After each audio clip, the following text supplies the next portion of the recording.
I'm not gonna burn you again.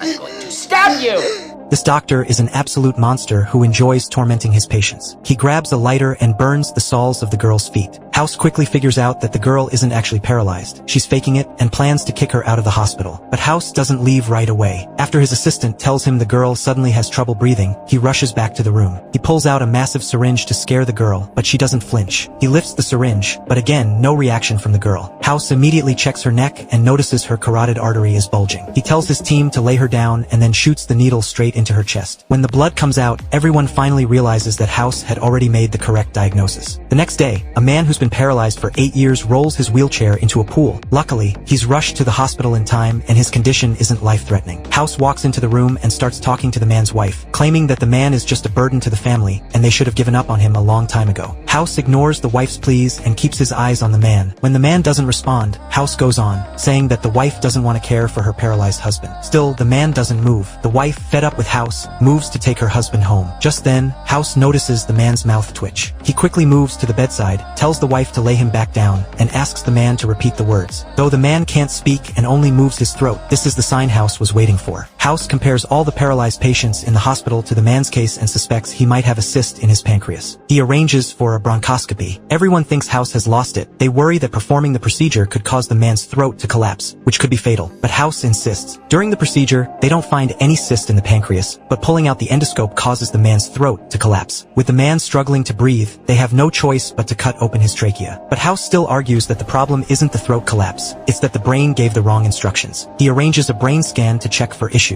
Other doctors criticize him, saying he's torturing the patient because the scan could lead to a brain bleed. But House doesn't care. He pushes forward with the scan. After multiple scans, they don't find anything wrong with the man's brain. However, the procedure causes blood to leak from his ears. Even after all this, House refuses to admit he's wrong. He keeps insisting there's something wrong with the man's brain and demands another scan. This time, all the doctors refuse, saying it's essentially murder. House goes to the hospital director for help, but she calls him a crazy doctor who just goes by gut feeling. She refuses to approve his request and arranges for the man to be discharged at 7 a.m. the next morning. All the criticism starts to get to House, and he begins to doubt himself. He goes for a run to clear his head. When he sees a fountain, he jumps in to cool off, and that's when it hits him. He rushes to the director and tells her the man's brain temperature is high because of a hypothalamic dysfunction, which is why he jumped in the pool, not for suicide, but to cool down. He says if they inject him with cortisol, the man will be fine. The next morning, she follows his advice and injects the man with cortisol. But when she checks, there's no change, and she leaves, clearly disappointed. However, as the nurse prepares to send the man away, something incredible happens. The man's hand starts to tremble. Then, his throat begins to move. Even more surprising, he manages to undo his seatbelt and, after 8 years of paralysis, shakily stands up from his wheelchair.